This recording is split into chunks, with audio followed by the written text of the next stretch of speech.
Oke. Ya, saya sebagai ya seorang aktivis juga ya yang kebetulan beragama Kristen. Saya tidak pernah mengaku saya berasal dari organisasi Kristen.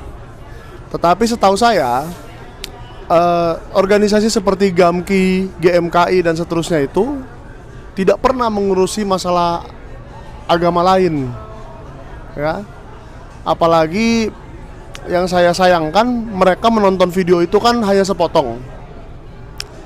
Yang lucunya, yang saya lihat nih dari kronologi kejadian ini, itu kan diawali dari videonya Ade Armando yang bersama dengan dua orang wanita lah di suatu podcast.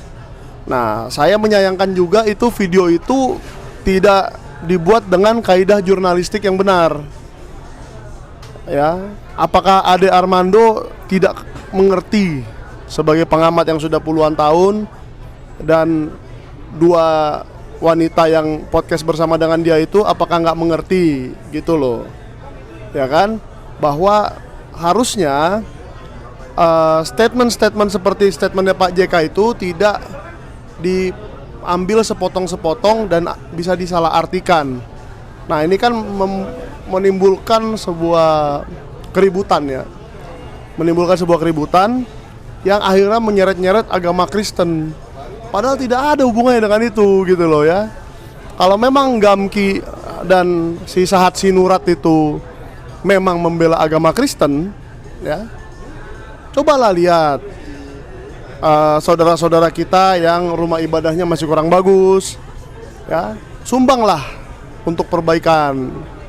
Atau mungkin tempat-tempat yang masih kekurangan rumah ibadah, rumah ibadahnya masih jauh-jauh, bangunlah di situ rumah ibadah supaya organisasi kalian itu tidak sia-sia dan ada karyanya untuk umat Kristen yang sebenarnya, bukan malah ngurusin politik. Jadi kalau saya melihat ini sepertinya ada agenda dari sebuah parpol. Karena dia kan parpol itu, orang parpol. GAMKI itu Sahat Sinurat. Ya, saya berapa kali melihat foto-foto dia berbaju PSI. Ya, sedangkan Ade Armando juga PSI. Nah, saya nggak ingin berspekulasi. Seperti Pak Jokowi juga nggak ingin berspekulasi ya. Samalah, saya dengan Pak Jokowi sama-sama tidak mau spekulasi. Coba, saya sekarang minta Mas Kaesang untuk menindak tegas. Kalau memang ini bukan agenda PSI, ya, kalau memang bukan agenda PSI, ya siapapun kader PSI yang ikut-ikutan dalam kasus ijazah atau dalam kasus lain-lainnya yang tidak sesuai dengan visi dan misi PSI, pecat saja. Ketua umum kan punya hak prerogatif itu untuk memecat kader-kader yang kerjaannya sudah melenceng dari visi misi partai, gitu loh. Tujuannya menurut Bang Michael itu seperti apa sih sebagai aktivis yang membacanya ya, peta politik? Apakah saya nggak bisa menebak apa visi dan misi PSI ya, karena saya bukan anggotanya. Nah, tetapi kan sepertinya kader-kader ini bekerja harusnya tidak melenceng dari visi dan misi partai tersebut, ya kan? Tidak melenceng, dan kalau melenceng silakan dipecat gitu dong. Kalau tidak melenceng ya berarti kita sama-sama tahu visi dan misi PSI itu apa. Memotong-motong video supaya terjadi keributan kah gitu. Itu kan yang dilakukan Ade Armando. Apakah dia yang potong atau tidak? Yang jelas saya yakin dia jauh lebih pintar dari itu untuk tahu.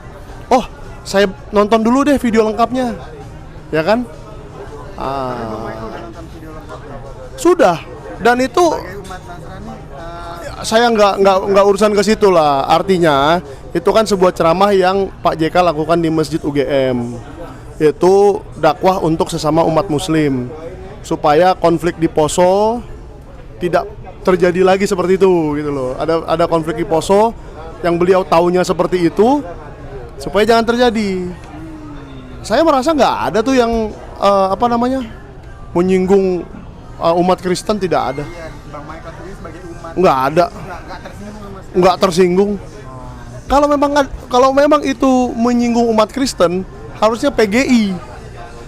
PGI itu Persatuan Gereja-Gereja Indonesia, itu lembaga Kristen Protestan yang diakui pemerintah, atau KWI, Konferensi Wali Gereja Indonesia, itu kalau Katolik. Nah, si Gamki ini, si Sahat Sinurat ini mewakili siapa? Ya kan? Apakah dia sudah berkonsultasi dengan PGI? Kalau belum, ya menurut saya ngawur.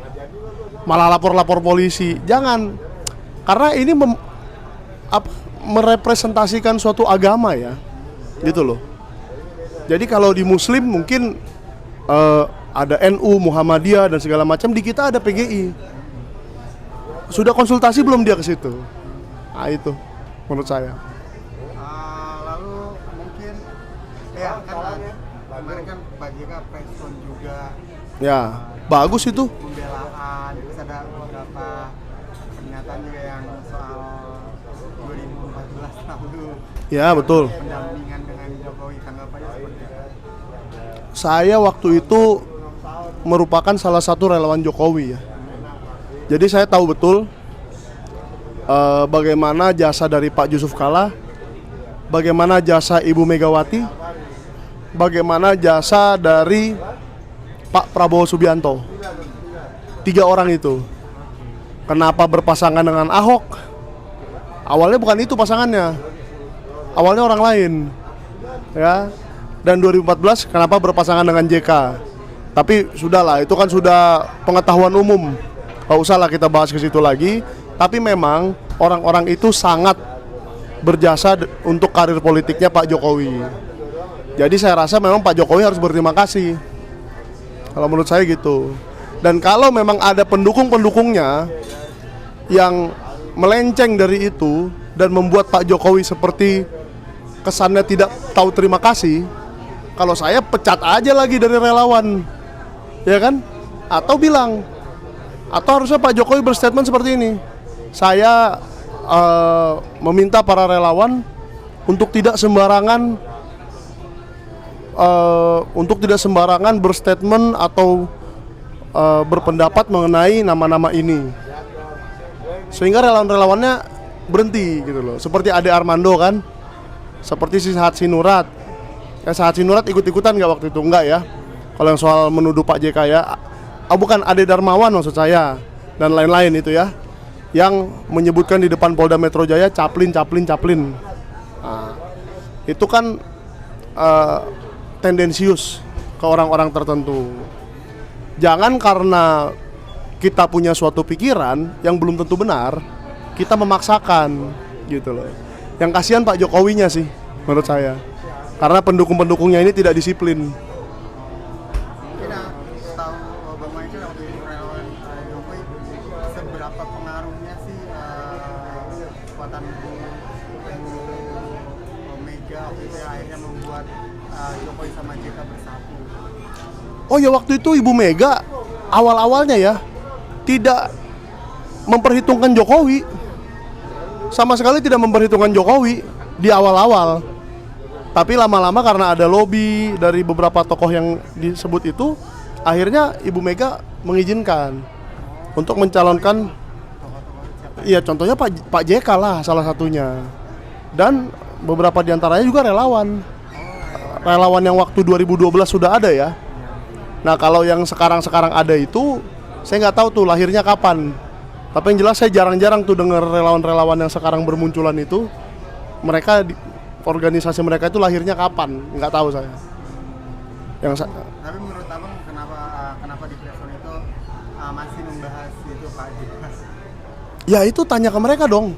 Apakah Tanya ke Ade Darmawan dan lain-lain. ada kaitannya dengan laporan yang di Baris? Mungkin ya, ini mungkin saya hanya menerka-nerka. Mungkin relawan-relawan yang anak-anak baru ini tidak tahu sejarah. Mereka tidak tahu sejarah bagaimana berjasanya Pak Yusuf Kalla, bagaimana berjasanya Ibu Mega, bagaimana berjasanya tokoh-tokoh itu kepada karir politiknya Pak Jokowi. Sehingga mereka dengan pikirannya sendiri menganalisa sendiri tanpa dasar, dan karena mereka tidak disiplin nyebut-nyebut lah nama-nama itu. Nah, kalau Pak JK sekarang melaporkan karena difitnah seperti itu, ya itu Konsekuensinya memang itu. Jadi jangan pernah kita menuduh-nuduh orang ya yang kita tidak tahu faktanya gitu loh. Minimal tanya ke Pak Jokowi dulu deh. Pak Jokowi, kira-kira mungkin nggak ya Pak JK yang mendanai ini misalnya? Sudah nanya belum mereka? Ya kan? Kalau belum ya salah sendiri. Dan kalau pada akhirnya mereka dipenjara karena itu, ya salah sendiri lagi-lagi. Abang mungkin abang sebagai pers juga sebagai Ya. sebagai aktivis juga mungkin hubungan Pak JK sama Pak Jokowi gimana sih? Hubungan Pak JK dengan Pak Jokowi tidak pernah ada masalah sampai sejauh ini ya. Tidak pernah.